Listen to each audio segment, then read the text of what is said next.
بسم اللہ الرحمن الرحیم الرحمن علم القرآن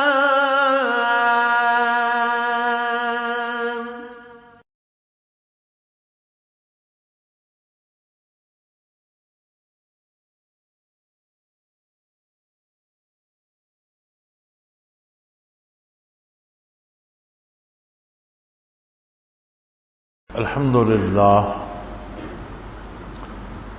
لله رب العالمين والصلاة والسلام على حبيبه محمد وعلى آله وصحبه أجمعين.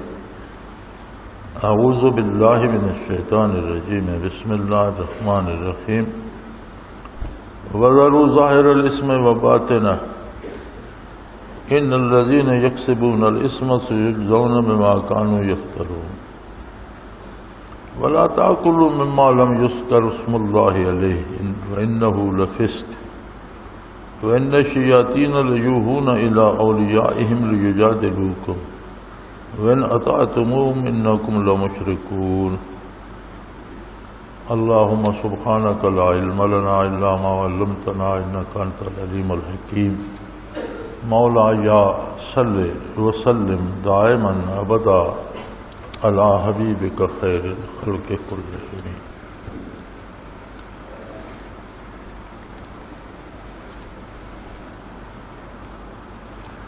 سادہ صاحبہ محاورہ ترجمہ ان آیات مبارکہ کا یہ ہے کہ گناہ خواہ ظاہر ہو خواہ باطن کا ہو اسے چھوڑ دو. اور جو لوگ برائی اختیار کرتے ہیں وہ بہت جلد اپنے کیے کی سزا پائیں گے.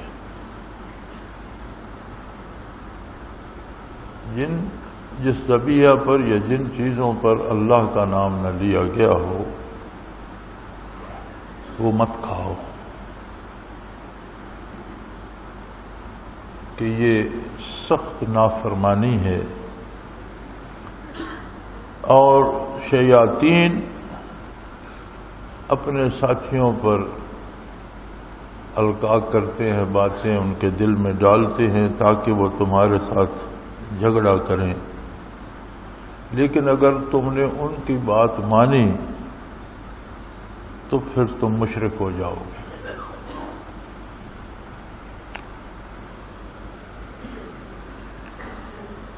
دو باتیں ارشاد فرمائی گئی ہیں ان دو آیات مبارکہ میں.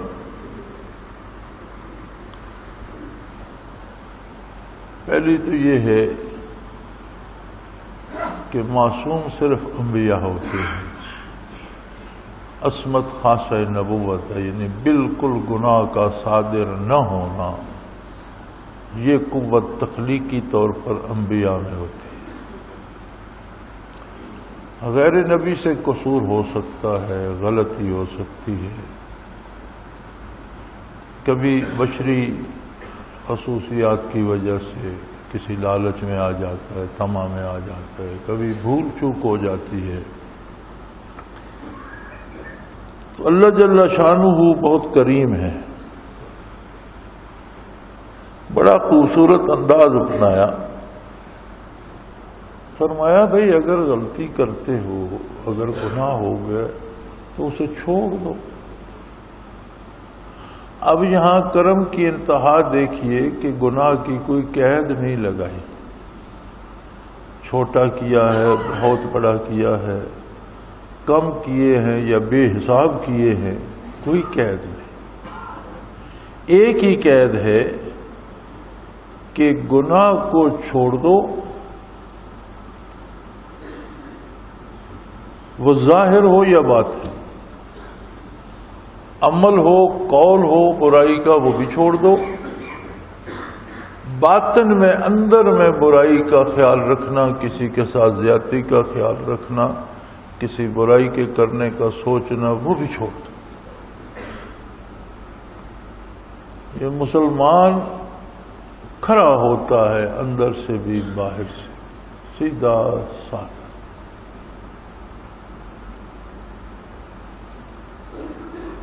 بڑی عجیب بات ہے جو لوگ تنقید کرتے ہیں مسلمانوں پر، اسلام پر،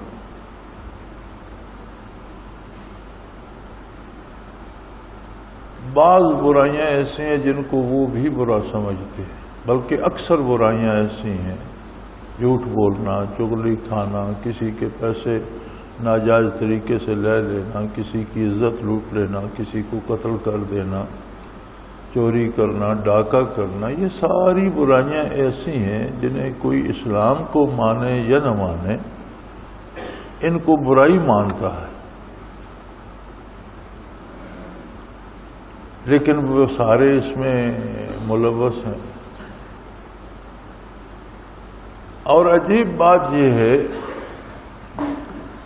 کہ آج کا مسلمان میرے اور آپ جیسا بھی کہتا ہے کہ دین پر چلنا بہت مشکل ہے۔ یہ بڑی عجیب بات ہے۔ دوسرے لفظوں میں وہ کہنا یہ چاہتا ہے کہ برائی چھوڑنا مشکل ہے۔ جب برائی برائی ہے تو یہ کہنا اسے چھوڑنا مشکل ہے، کیسی عجیب بات ہے۔ پھر اسلام نے زندگی کی روانی کو کہیں روکا نہیں ہے۔ زندگی کی روانی بھی دریاؤں کی طرح ہوتی ہے۔ اب دریا بہہ رہا ہے، آپ اسے کب تک روکیں گے؟ آپ اس کے آگے بند بنا دیں، ڈیم بنا دیں، دیوار بنا دیں، وہ آخر 2 دن 4 دن 10 دن مہینہ اس کے اوپر سے گزر جائے گا۔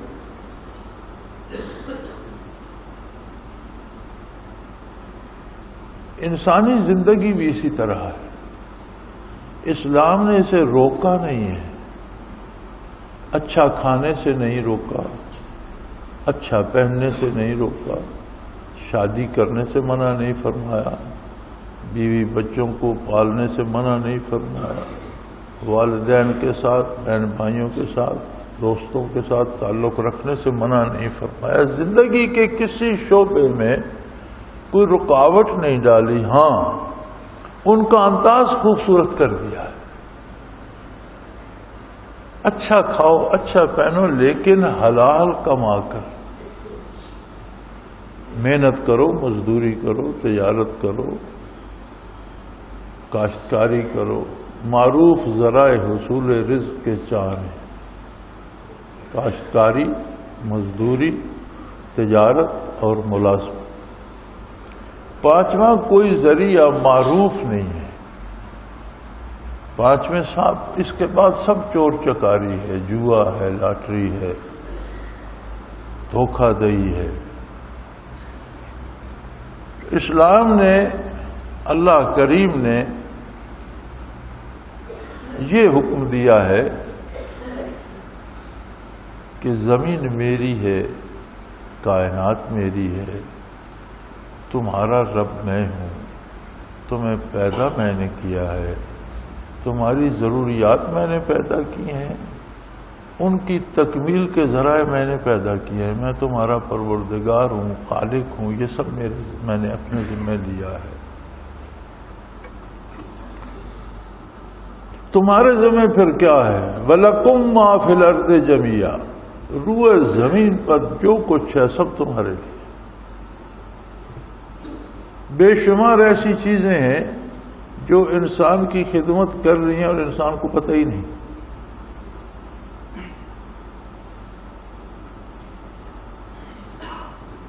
تو تمہارے ذمہ کیا؟ تمہارے ذمہ یہ ہے کہ اس انداز سے ان چیزوں کو استعمال کرو جو محمد الرسول اللہ صلی اللہ علیہ وسلم نے سکھایا۔ جس کے کھانے سے روک دیا ہے رک جاؤ، جس کے کھانے کا حکم دیا ہے ضرور کھاؤ۔ اور اس میں خوبصورتی بھی ہے، حسن بھی ہے، اور وہ کسی کے لیے باعث تکلیف بھی نہیں۔ جو بندہ روزی حلال کماتا ہے، کسی کا حق نہیں چھینتا، اچھا کھائے، اچھا پہنے، تو اس کی اگر کسی کو تکلیف ہوتی ہے تو صرف حاسد کو ہوگی یا اس کو ہوگی جس کے دل میں شیطان بستا ہے۔ واقعتاً وہ کسی کا حق نہیں چھینتا، کسی کو تکلیف نہیں دیتا، تو کسی کو تکلیف نہیں ہونی چاہیے۔ عملی زندگی میں خطا کا ہو جانا ایک اور بات، خطا پہ جم جانا، اسے زندگی کی روش بنا لینا، یہ بالکل مختلف بات ہے۔ ارے ہماری مصیبت یہ ہے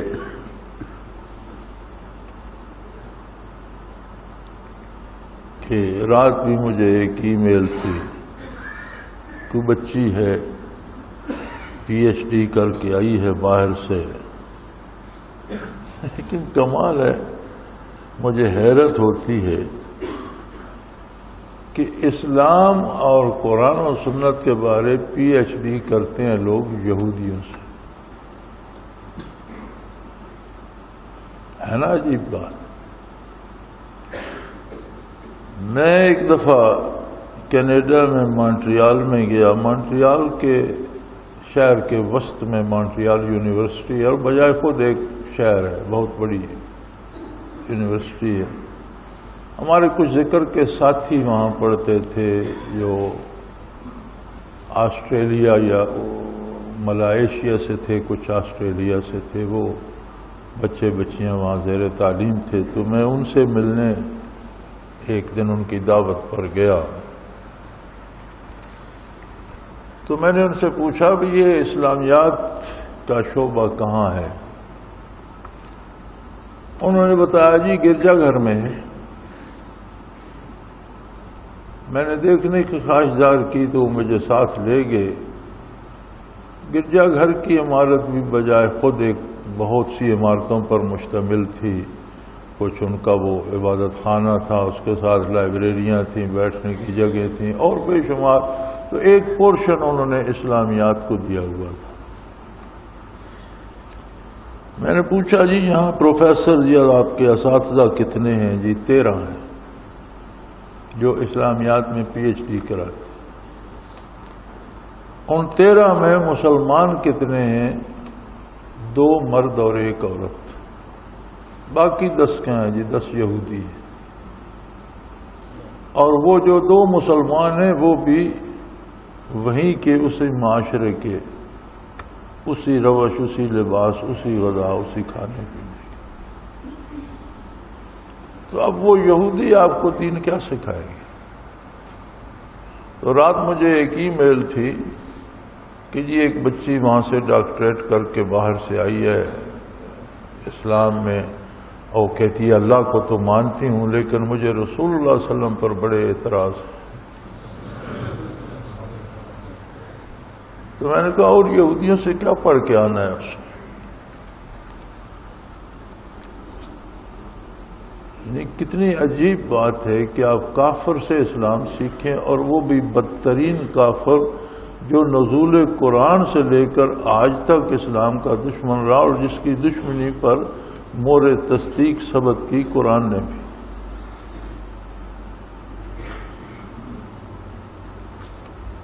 تو حیرت اس بات کی تھی کہ اگر رسول اللہ صلی اللہ علیہ وآلہ وسلم پر اعتراض ہو تو ذات باری کا ثبوت کیا ہے تمہارے؟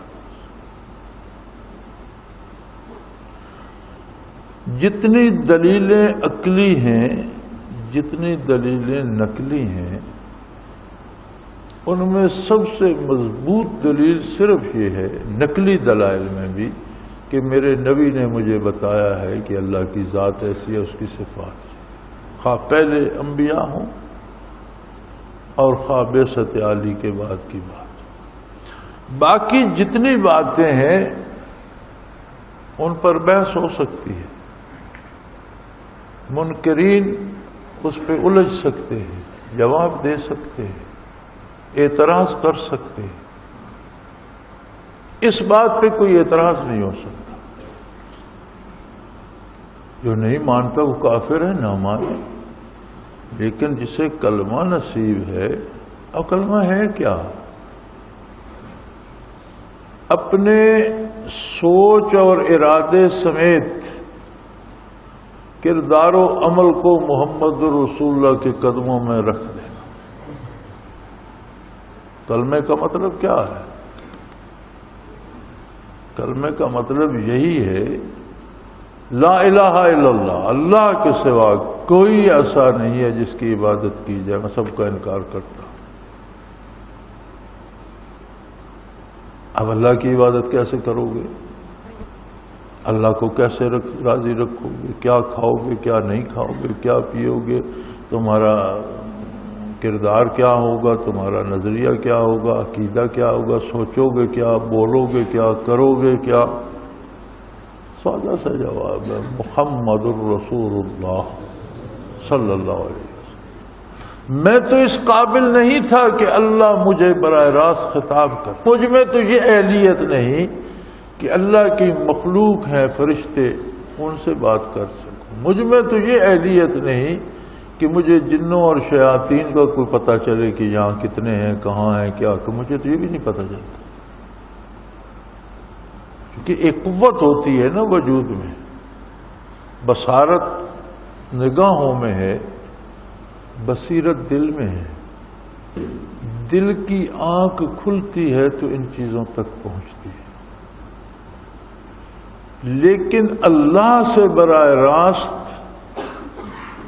کلام الہی کو لینے کی استعداد اور قابلیت صرف اللہ کے نبی میں، غیر نبی میں نہیں۔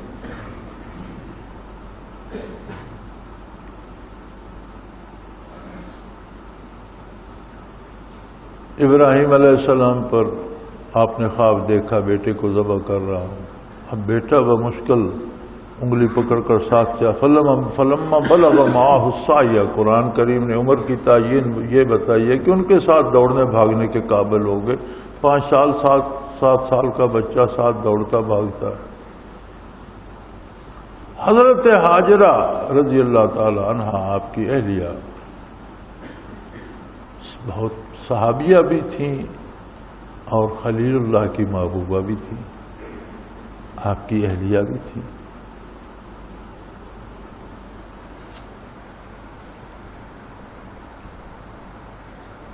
بہت بڑا مقام ہے، پیاس سے پریشان ہو کر اور بچے کے لب سوکھے دیکھ کر پانی کی تلاش میں صفا مروہ پر چڑھی اور جہاں بچہ اوجھل ہو جاتا وہاں دوڑتی۔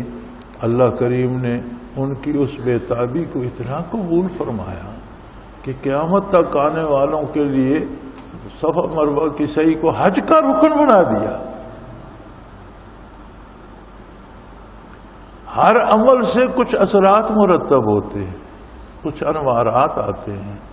جب وہ بے تاب ہو کر گھبرائی نہیں، انکار نہیں کیا، شکوہ نہیں کیا کہ ہمیں کس ویرانے میں چھوڑ گئے، بلکہ جب ابراہیم علیہ السلام اس ویرانے میں چھوڑ کر پلٹنے لگے تو 2 نفوس قدسیہ تھے وہاں، ایک ماں اور ایک ننھا بچہ۔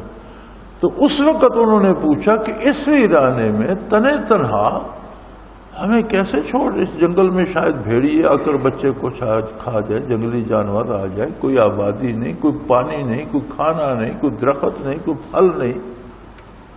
تو انہوں نے جواباً فرمایا مجھے اللہ نے حکم دیا ہے۔ ایک جملہ سننے کے بعد مائی صاحبہ نے فرمایا پھر ہمیں اللہ کافی، پھر وہ ہمیں ضائع نہیں کرے گا، آپ تشریف لے جائیں۔ ان کی وہ بے تابی اور اس پر جو رحمت الہی کا نزول ہوا، اللہ کریم نے فرمایا جو بھی حج کے لیے آئے وہ یہاں دوڑیں لگائے، وہ رحمت میں اس پہ نازل کروں گا اور اسے اس کے دل کو شفاف کر دے گی، حتیٰ کہ نبی کریم صلی اللہ علیہ وسلم نے صفا و مروہ میں سعی فرمائی۔ آپ تو رحمت بانٹنے والے تھے، آپ کو ضرورت نہیں تھی، لیکن حج کا رکن بن گئی تھی، اللہ کو ادا پسند بڑی آئی۔ تو جب آپ نے خواب دیکھا تو چاہیے تھا کہ اس اہلیہ سے، اپنی محبوب بیوی سے، اللہ کی محبوب بندی سے بات کر لیتے کہ میں نے خواب میں دیکھا ہے بچے کو ذبح کر رہا ہوں، بی بی تمہارا مشورہ نہیں۔ نبی کا خواب وحی الہی ہوتا ہے اور وحی کو سمجھنا نبی کا کام ہے، غیر نبی نہیں سمجھ سکتا کتنا بھی مقبول بات۔ بچے کو ساتھ لیا، چل دے، 5-7 سال کا بچہ ہے، مینا میں پہنچے تو اس سے بات کی، انی ارا فی المنام کانی اذبح، بیٹا مشورہ کرنا ہے، بات کرنی ہے تم سے، میں نے عجیب و غریب خواب دیکھا ہے کہ میں تجھے اللہ کی راہ میں ذبح کر رہا ہوں۔ اب اس ننھے سے چھوٹے سے کم سن بچے سے جو جواب ملتا ہے وہ قابل غور ہے۔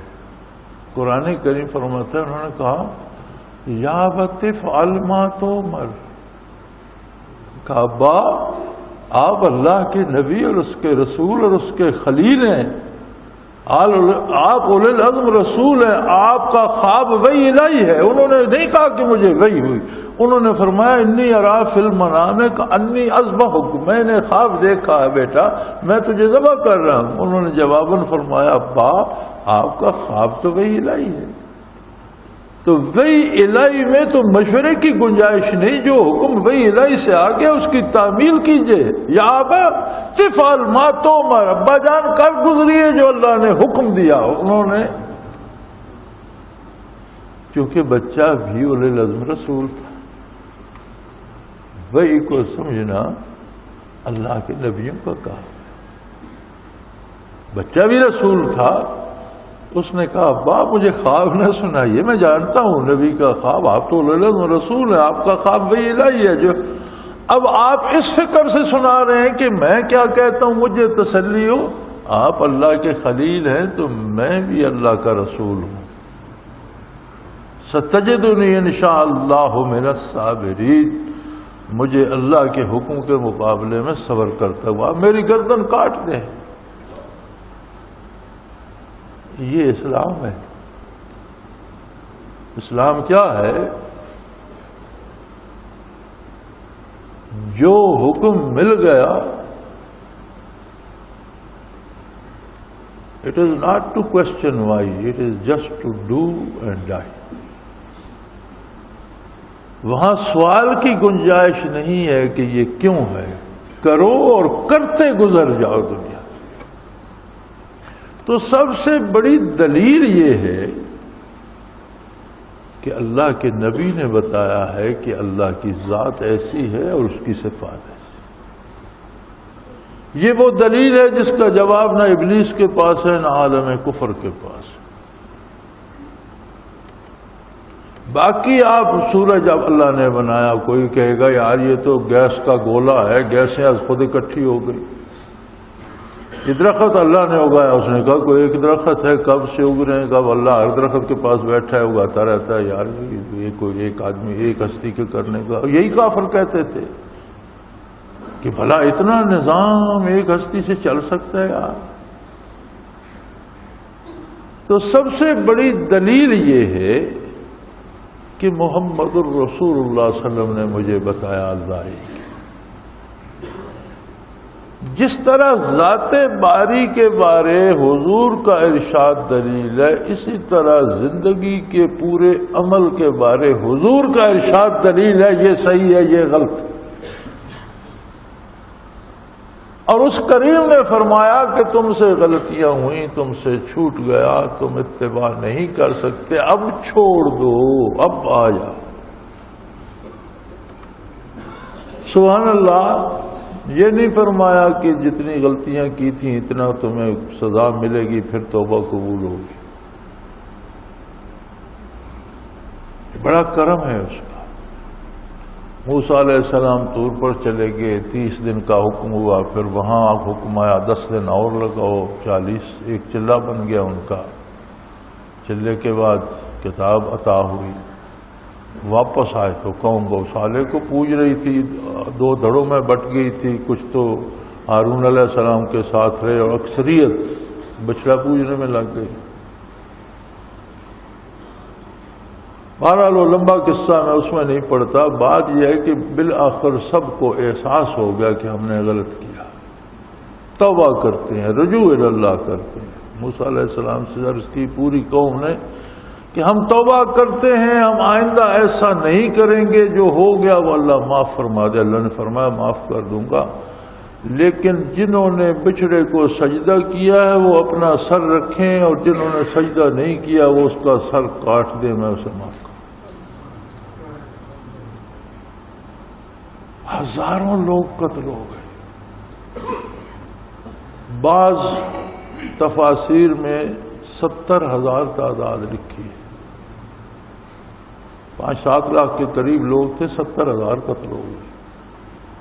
اور ہو سکتا ہے 70,000 عربی کا محاورہ بھی ہے، 70 کا لفظ کثرت کے لیے بولا جاتا ہے، 70,000 سے مراد بے شمار لوگوں کا مارا جانا ہو، یہ امکان بھی ہے۔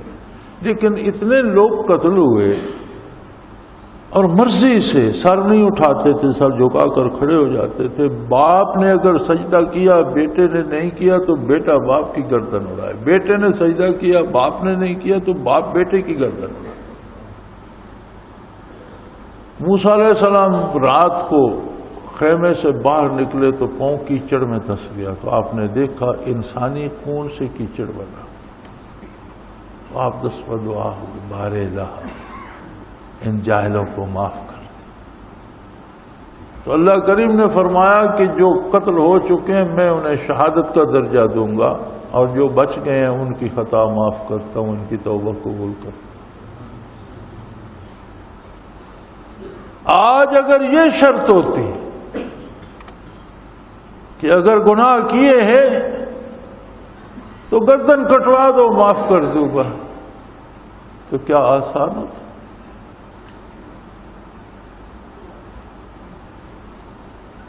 یا رب تو کریمی و رسول تو کریم، اے اللہ تو بھی کریم ہے، تیرا نبی بھی کریم، صد شکر کے ہستے میان دو کریم، تیرا بڑا شکر ہے کہ ہم 2 کریموں کے درمیان۔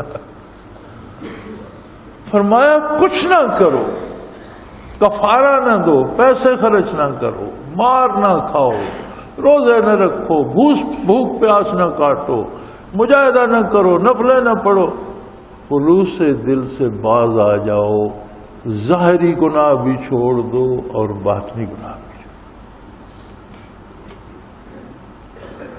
وَذَرُوا ظَاهِرَ الْإِثْمِ وَبَاطِنَهُ، کیا اس سے کم تر کوئی چیز ہو سکتی ہے؟ اس سے کم تر تو کوئی درجہ نہیں، اس سے کم تر تو کوئی آسان نہیں۔ جو کر چکے ہو بھول جاؤ، میں معاف کر دوں گا، آئندہ کرنا چھوڑ دو۔ کیوں چھوڑ دو؟ اس لیے کہ میرے اللہ نے روکا ہے اور میرے نبی کا طریقہ ہے۔ جہاں ہو جیسے ہو دامان محمد کو تھام، نوجوان ہو، بوڑھے ہو چکے ہو، عمر گناہوں میں ضائع کر چکے، اب تم میں گناہ کرنے کی ہمت بھی نہیں، تو کہا جا سکتا ہے کہ اب توبہ کرتے ہو تب تم گناہ کم کر سکتے ہو، کسی سے مال چھین نہیں سکتے، کسی سے کو لوٹ نہیں سکتے، کسی کی عزت نہیں لوٹ سکتے، تو توبہ کے فرمایا نہیں، تم کسی قابل نہیں، چارپائی پر مریض پڑے ہو، قریب المرگ ہو، خلوص سے توبہ کر، کہہ دو یا اللہ میں آج سے بس کرتا ہوں، پھر تیرے نبی کی نافرمانی نہیں کروں گا، بار الہ میں معاف کروں۔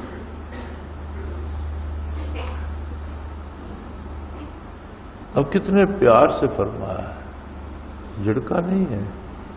وَذَرُوا ظَاهِرَ الْإِثْمِ، ظاہری گناہ، ظاہر گناہ وہ ہوتا ہے جو لوگوں کو بھی دکھتا ہے کہ اس نے برا کیا۔ باطن کا گناہ قلبی کیفیات ہوتی ہیں جو صرف اللہ کو معلوم ہے، مخلوق کے علم میں نہیں۔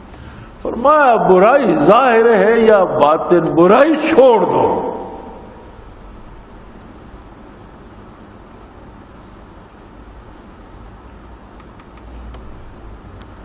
حدیث شریف میں قصہ آتا ہے، لمبا قصہ ہے، مختصراً عرض کرتا ہوں کہ بنی اسرائیل میں ایک شخص تھا، اس نے 99 بندے قتل کر دیے، پھر اسے کو خیال آیا، عمر بھر پیشہ ور قاتل رہا ہوگا یا لڑتا بڑھتا رہا ہوگا، خیال آیا، بڑھاپے میں کسی عالم کے پاس گیا، کہ یار میں تو 99 بندے مار چکا ہوں، اب چاہتا ہوں توبہ کروں، کوئی گنجائش میری بھی ہے۔ مولانا بکھر گئے، انہوں نے کہا ظالم کے بچے، اتنے بندے قتل کر کے ایک بندہ قتل کرنا گویا ساری انسانیت کا قتل ہے، ظالم کے بچے 99 بندے قتل کر کے توبہ توبہ کرتا پھرتا ہے۔ وہ پہلے ویسا ہی تھا، وہ بھی اس نے تلوار ماری، مولانا بھی قتل ہو گیا۔ اس نے کہا چلو 100 تو پورے ہوں گے نا، میں بخشا جاؤں گا یا نہیں، تو میری بھی ایک سینچری تو بن جائے گی۔ پھر کسی اللہ کے بندے کے پاس پہنچا، وہ خلش تو تھی دل میں۔ انہوں نے فرمایا تم سمجھتے ہو 100 قتل کرنے پر اللہ کی رحمت عاجز ہو جاتی؟ بے وقوف، تیرے گناہوں سے اس کی رحمت وسیع ہے، خلوص سے توبہ کر، وہ معاف کرنے والا ہے۔ لیکن ایک بات میں یہ سمجھتا ہوں کہ توبہ کرنا اور اس پر قائم رہنے کے لیے اہل اللہ کی اور نیک لوگوں کی مجلس ضروری ہے۔ بدکاروں میں رہ کے پھر توبہ سلامت نہیں رہتی، اور جہاں رہ کر تو نے 100 قتل کر دیے، وہ معاشرہ یا وہ ماحول خراب ہے، وہ لوگ برے ہیں۔ تو وہاں واپس نہ جا، فلاں بستی میں جہاں وہ لوگ نیک ہیں، اللہ والے ہیں، توبہ کر اور ان کے ساتھ جا کے باقی زندگی بسر کر۔ اور وہ اس بستی کو چل پڑا، راستے میں موت آ گئی۔ اب توبہ اور موت میں اتنا ہی فاصلہ تھا کہ چند باتیں کر کے نکلا، راستے میں موت آ گئی۔ تو حدیث شریف میں آتا ہے کہ فرشتے آ گئے جہنم کے بھی اور جنت کے بھی۔ جہنمیوں نے کہا پکی اسامی ہے ہماری، بھائی تم کیا لینے آئے ہو؟ جنتیوں نے کہا بے وقوف ہو، اس نے توبہ کر لی ہے، اب یہ تمہارا نہیں ہمارا ہے۔ انہوں نے دعا کی بار الہ، ہمارے پاس اس کے وہ 100 قتل ہیں اور اس کی عمر کی ساری برائیاں ہیں، اب تیرے یہ جنت کے فرشتے کہتے ہیں کہ اس نے توبہ کر لی، سب معاف ہو گیا، تو فیصلہ فرما۔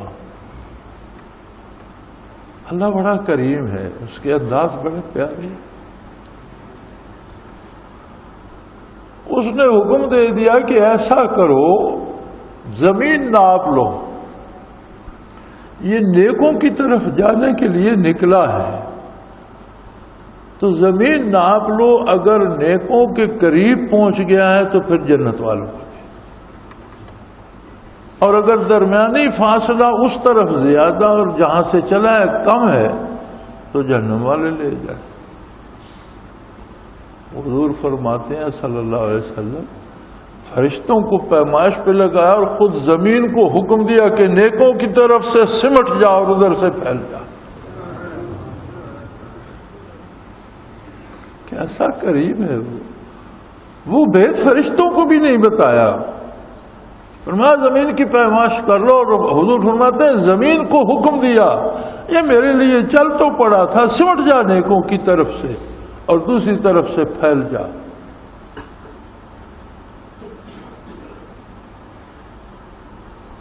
اگر اس فراوانی میں بھی کوئی محروم رہے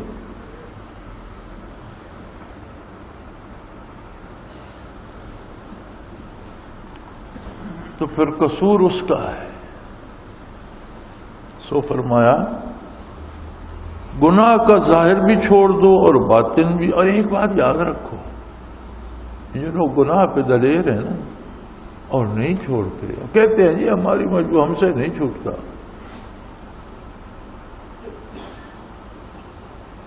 مجھ سے ایک دفعہ ایک شخص نے مسئلہ پوچھا وضو کے بارے کہ جی میری عادت ہے میں اس طرح کرتا ہوں، اور جو ہمارے امام ہیں اور علماء ہیں وہ منع فرماتے ہیں، وہ کہتے ہیں کہ ترتیب سے دھو اور پہلا وضو خشک نہ ہونے دو، دوسرا دھو لو۔ میری عادت ہے میں وضو کرتا ہوں تو منہ دھونے کے بعد اسے تولیے سے خشک کرتا ہوں، پھر بازو دھوتا ہوں، پھر انہیں خشک کرتا ہوں، تو میں یہ عادت نہیں بدل سکتا۔ میں نے کہا میرے بھائی تم نے عادتوں پر عمل کرنا ہے یا حضور کے ارشاد پر؟ دین انسانی مزاج اور عادات کا نام نہیں ہے، عادتیں بدلنا ہی تو دین ہے۔ اگر تم نہیں بدل سکتے تو تمہارا اسلام کیسا؟ سادہ سی بات ہے، تمہیں اپنی عادتیں بدلنی ہوں گی، اتباع کرنا ہوگا محمد رسول اللہ۔ اور فرمایا جو گناہ کرتے ہیں اور گناہ پہ دلیر ہے ان کی فکر نہ کرو، یہ اپنے انجام کو پہنچ جائیں گے۔ ان الذین یکسبون الاسم سیجزون بما کانوا یقترفون، جو خرافات یہ کرتے ہیں ایک ایک کی سزا پائیں گے۔ اب آگے ایک اور وضاحت فرما دی، اللہ سے دوری اور گناہ کرنے کا، صدور ذنب کا بڑا سبب کیا ہے؟ دیکھو آدمی میٹھا کھاتا ہے، خوشبودار کھانا کھاتا ہے، اس سے کتنی فرحت ہوتی ہے۔ اسی کو آپ وہی گوشت جو روزانہ کھاتا ہے اس میں سے سمیل بھی آ رہی ہو اور آدھا پکا آدھا کچا دے دیں تو وہ کتنا بے لطف ہوگا۔ وہی گوشت اسے پکا کر ٹھیک کر کے کتنا چاہتا۔ تو گناہ برائی ہے، برائی میں سے سڑاند آنی چاہیے، نفرت پیدا ہونی چاہیے۔ برائی میں لذت کیسے؟ اس کا سبب بتا دیا، فرمایا وَلَا تَأْكُلُوا مِمَّا لَمْ يُذْكَرِ اسْمُ اللَّهِ عَلَيْهِ، حرام مت کھاؤ۔ سادہ سی بات، حرام کھاؤ گے تو مزاج بدل جائے گا، گناہ گناہ نہیں لگے گا، برائی برائی نہیں لگے گی، برائی کر کے لطف آئے گا۔ جس طرح گنجے کو سر کھجا کے مزہ آتا ہے، خارش زدہ آدمی کو جسم کھجا کے، حالانکہ اس کا جسم پھٹ رہا ہوتا ہے، خون بہ رہا ہوتا ہے، لیکن وہ خارش کیے جاؤ اسے کھجانے میں مزہ آتا ہے خارش کے مریض کو۔ حرام کھاؤ گے تو نیکی کرنا مشکل ہو جائے گا اور گناہ میں تمہیں لذت ملنا شروع ہو جائے گا۔ حرام چھوڑ دو۔ انہو لفسق، حرام کھانا اللہ کی نافرمانی ہے۔ پھر تم نے مانا کب؟ جب تم نے آپ اللہ کا حکم نہیں مانا تو اللہ کو کب مانا؟ اللہ کو اللہ ماننے کا مطلب تو اللہ کا حکم ماننا ہے۔ جب تم نافرمانی کرتے ہو تو پھر اللہ کو ماننے کا دعویٰ کرتے ہو تو تمہارا دعویٰ سچ ثابت نہیں ہوتا۔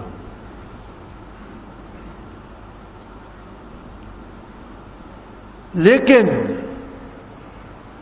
فرمایا شیاطین الجن والانس، انسانوں اور جنوں میں بعض لوگ اتنے شیطان کے قریب چلے جاتے ہیں کہ خود مجسم شیطان بن جاتے ہیں، ان کی دوستی ہو جاتی ہے شیطان سے۔ شیطان انہیں باتیں سکھاتا ہے، ان الشیاطین لیوحون الی اولیائہم، اپنے دوستوں کو شیطان باتیں سکھاتے ہیں، ان کے دل میں ڈالتے ہیں، دماغ میں ڈالتے ہیں۔ کیوں؟ لیجادلوکم، تاکہ وہ تم سے بحث کریں۔ اب کہتے ہیں جی یہ مارک اپ ہے جی، بینک سے جو لیتے ہیں سود تو نہیں ہے۔ ایک دلیل یہ دیتے ہیں جی بینک سے ہم سود نہ لیں تو جو پیسہ سرمایہ رکھتے ہیں 10 لاکھ رکھتے ہیں تو سال بعد اس کی قیمت اتنی کم ہو جاتی ہے کہ وہ 8 لاکھ ہو جاتا ہے، تو سود شامل ہو جائے تو کم از کم 10 کا 10 تو رہے گا۔ یہ ساری دلیلیں کون سی ہیں؟ فرمایا یہ شیطان جو ہے اس کے جو دوست ہیں ان کو شیطان سکھاتا ہے۔ سود اللہ اللہ کے رسول نے حرام قرار دیا، بات اور صرف حرام نہیں قرار دیا، اعلان جنگ کر دیا کہ جو سود نہیں چھوڑے گا میرا اس کے ساتھ فاذنوا بحرب من اللہ ورسولہ، اللہ اور اس کے رسول کا اس کے ساتھ اعلان جنگ ہے۔ زنا کی سزا سب سے سخت ہے کہ اسے سنگسار کر دیا جائے اور کوئی اس پر رحم نہ کھائے، پتھر مار مار کر ہلاک کر دیا جائے، لیکن اس کے ساتھ اعلان جنگ نہیں ہے۔ سنگسار ہو جاتا ہے تو اس کا گناہ معاف ہو جاتا ہے۔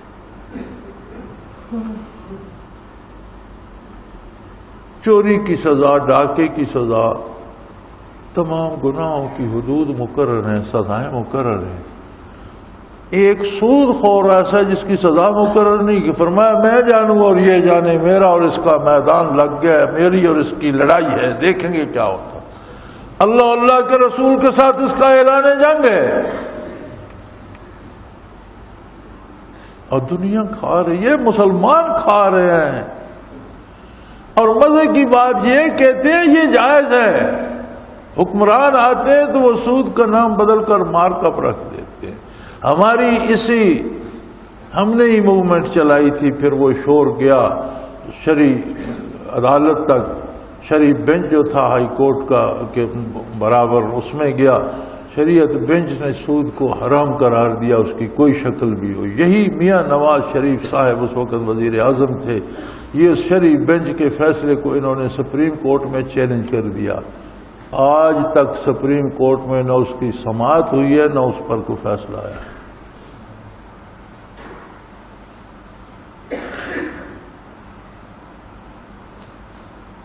یعنی صرف میں نہیں کہتا، سرکار کی بنائی ہوئی جو شرعی عدالت تھی اس نے بھی حرام کہا۔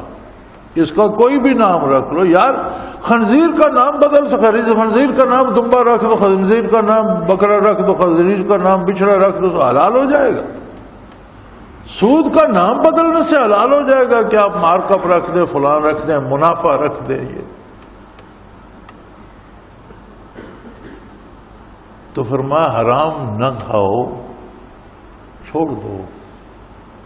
وہ جانور بھی نہ کھاؤ جو تکبیر کے بغیر ذبح کیا جائے، حرام ہو جاتا ہے۔ جانور آپ کا اپنا، خریدا آپ نے، رکھا آپ نے، پالا آپ نے، تربیت اس کی خدمت کی، خرچ کیا، صحت مند تکڑا جانور تھا، چوٹ لگی مر گیا، کسی وجہ سے بیمار ہوا مر گیا، تکبیر نہیں پڑی جا سکی، تو یار اس میں 5 من 7 من صحت مند موٹا گوشت ہے، فرمایا نہیں مت کھا، اس پر تکبیر نہیں پڑی۔ وہ لاغر بکری، وہ کمزور دمبا جس پر بسم اللہ اللہ اکبر کہہ کہ آپ نے ذبح کیا، وہ کھاؤ۔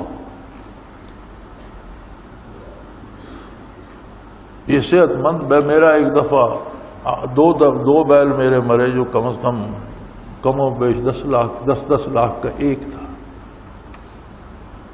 وہ بیچارے جو ان کے تھے رکھوالے، وہ بیچارے وہ ذبح نہ کر سکے، رات تھی، بیمار تھے۔ اب 10 لاکھ کا بیل ہے، ذبح کرنے کے لیے بھی حوصلہ چاہیے، مالک خود ہو تو کرے، بھی ملازم بیچارہ سب وہ کہیں گے یار وہ تو ٹھیک ہونے والا تھا، تو نے ذبح۔ اس کشمکش میں ایک دفعہ ایک بیچارہ بغیر تکبیر کے مر گیا، ایک دفعہ دوسرا، دونوں اٹھا کر پھینک دیے، کسی نے نہیں کہا۔ حرام کھانے سے جو خون بنتا ہے، جو گوشت بنتا ہے، وہ دل کا جو حصہ بنتا ہے، اعضاء و جوارے بنتے ہیں، خون دل سے دماغ تک جاتا ہے، سارے میں حرام کی غلاظت پھیلتی ہے اور نسبت شیطان سے ہو جاتی ہے اور شیطان گناہ پہ لگا دیتا ہے۔ سو فرمایا اگر توبہ کرنی ہے تو پہلے حرام بھی چھوڑ دو۔ حرام کھاتے رہو گے تو نہ توبہ کی توفیق ہوگی، اگر جاری کرو گی بھی تو اس پر قائم نہیں رہ سکو گے۔ حرام ہے چوری، ڈاکہ، جوا، ناجائز رشوت، کسی کا ناحق مال لینا، یہ سب حرام ہے، حرام چھوڑ دو۔ اس لیے کہ حرام کھانا اللہ کی نافرمانی ہے۔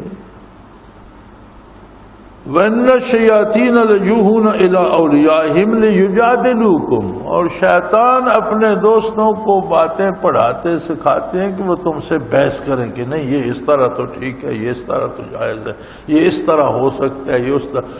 فرمایا کسی بحث کی ضرورت نہیں، جب حکم ہے اللہ اور اللہ کے رسول کا بات ختم ہوگی، اس پر بحث کی کوئی گنجائش نہیں۔ کسی بحث، کسی سوچ بچار کی ضرورت نہیں ہے۔ پھر ہاں ایک بات دیکھو، اگر تم نے ان شیطان کے چیلوں کی بات مان لی جو تم سے کج بحثی کرتے ہیں اور بات گناہوں کو جائز کرا، کیا کیا دلیلیں ہیں یہ جی۔ عورتیں جو نیم برہنہ ہو کر گاتی بجاتی ہیں، یہ گانا تو روح کی غذا ہے۔ وہ کون سی روح ہے یار جو بے حیا عورتوں کے گانے سن کے پلتی ہے؟ وہ تو شیطانی روح ہی ہوگی۔ انسانی روح تو نیکی سے حیات پاتی ہے، اتباع۔ اس نے زندگی حاصل کرنی ہے محمد رسول اللہ کی خاک پاس، آپ کا اتباع چھوڑے گی تو مرے گی، زندہ کیسے رہے گی؟ اس کی غذا کیسے؟ تو اس کے لیے تو زہر ہے۔ ان میں روحیں بھی شیطانی گھس گئی ہیں جو یہ گانا بجانا جس کی غذا ہے۔ یہ دیکھو یہ دلیلیں ہیں نا ان کی۔ اچھا بڑی خوبصورت دلیل دے رہے تھے، ایک ہمارے مہا کنجر ہیں، کنجروں کے پیشوا ہیں، بلکہ امام ہیں، جس طرح کافروں کے قرآن نے فرمایا نا کہ وقاتلوا ائمۃ الکفر، کفر کے پیشواؤں کے ساتھ جہاد کرو، وہاں انہیں بھی امام کہا ہے۔ وہ بڑی دلیل دے رہے تھے کہ اللہ کو اگر یہ گانا بجانا پسند نہ ہوتا تو خوبصورت سریں کیوں دیتا؟ اس نے لوگوں کو خوبصورت گلے دیے ہیں تو ظاہر ہے گانے کے لیے دیے ہیں۔ ایک میاں والی کا آدمی ہوتا تھا، گل شیر نام تھا اس کا، بہت غضب کا گاتا تھا، بڑا گویہ تھا اور قدرتی تھا۔ کوئی یہ نہیں کہ کوئی ڈوم ڈام تھا، نہیں، خاندانی آدمی تھا، کاشتکار کا بچہ تھا، قدرتی اس کے گلے میں اتنی لے اور اتنا حسن تھا۔ اس نے گانا شروع کر دیا تو جہاں یہ ٹی وی پہ گانے آ رہے ہوتے تھے یا کو شادیوں بیاہ میں لوگ گانے بجانے والے منگاتے تھے تو وہ الگ بیٹھ کر گانا شروع کر دیتا، لوگ وہ محفل چھوڑ کر وہاں چلے جاتے۔ ایک دفعہ ایک عالم دین کا جلسہ ہو رہا تھا، بڑی اچھی غضب کی تقریر ہو رہی تھی، سننے والے لوگ بھی تھے، اس نے پرے بیٹھ کے گانا شروع کر دیا تو ان کے متعلقین ہی رہ گئے، باقی جو عام لوگ عوام تھے وہ ادھر چلے۔ تقریر ختم ہوئی تو مولانا اس کے پاس گئے۔ یہ اللہ کے بندے بھی عجیب ہوتے، کوئی ہمارے جیسا مولوی ہوتا تو آگ و گولا ہو جاتا اور کہتا یہ کافر ہے، یہ مشرک ہے، اس نے دین کے مقابلے میں یہ کر دیا وہ کر دیا۔ وہ اپنا جب پروگرام ختم تو وہ اس کے پاس گئے، بڑے پیار سے ملے، اسے گلے لگایا، بڑے خوش ہوئے، کہنے لگے اللہ نے تمہیں بڑی خوبصورت آواز دی اور لے اور سر دی ہے، لیکن بیٹا یہ جو تم شاعروں کا اور لوگوں کا کلام گا رہے ہو اس خوبصورت آواز میں، کاش تم اس خوبصورت آواز میں اللہ اور اللہ کے رسول کا کلام پڑھتے، کتنا مزہ آتا۔ اس نوجوان کی زندگی بدل گئی، اس نے چھوڑ دیا وہ اور قرآن کی قرأت کرتا تھا تو ایسے لگتا تھا کہ وقت تھم گیا۔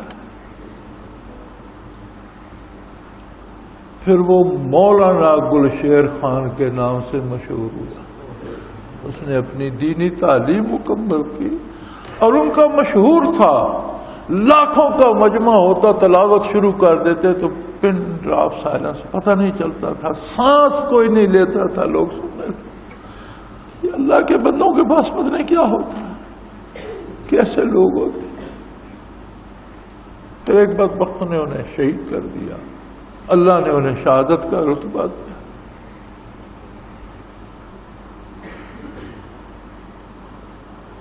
تو بھئی یہ دلیلیں اس لیے تو نہیں ہے کہ اللہ نے لے سر اور گلا اس لیے دیا ہے کہ فضول گانے گاؤ، اس لیے بھی دیا ہے کہ اس کی باتیں کرو۔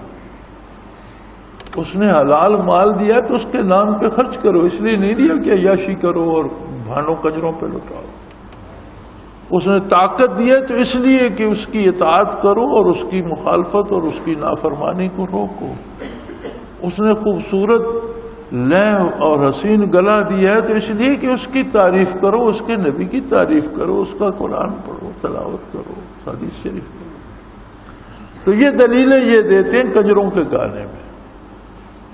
یہ کیوں دیتے ہیں؟ فرمایا ان الشیاطین لیوحون الی اولیاءہم لیجادلوکم، شیطان اپنے چیلوں کو یہ باتیں سکھاتا ہے کہ وہ تمہارے ساتھ بحث کر سکے، لیکن آخری بات سن لو، اگر تم نے اللہ اللہ کے رسول کی بات چھوڑ کر ان بدماشوں کی بات مان لی، ان اطعتموہم، اگر تم نے ان کی بات مان لی، انکم لمشرکون، پھر تم مشرک ہو جاؤ۔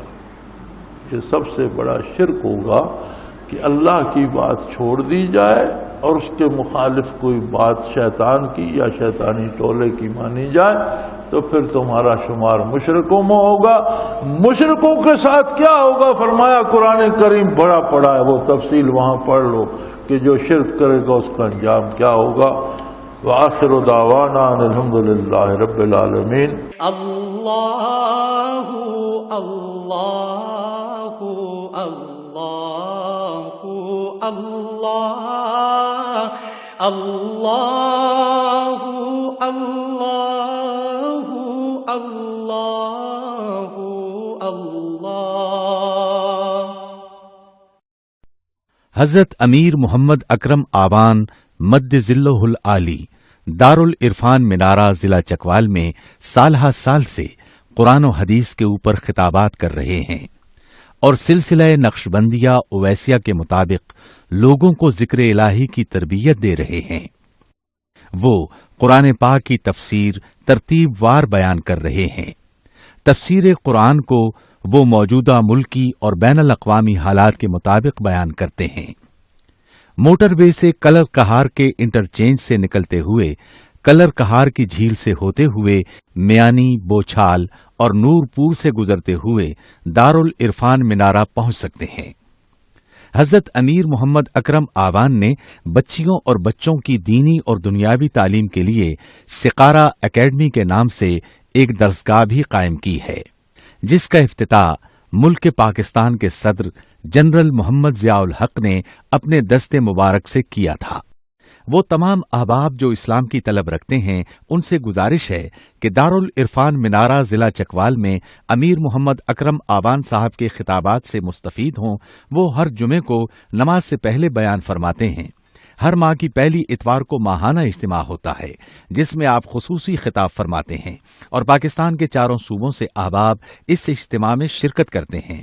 اس کے علاوہ یہاں سال میں 2 مرکزی اجتماعات بھی ہوتے ہیں، ایک رمضان المبارک میں اعتکاف کا اجتماع اور دوسرا جولائی اور اگست میں 40 دن کا اجتماع ہوتا ہے جس میں روحانی تربیت کی جاتی ہے۔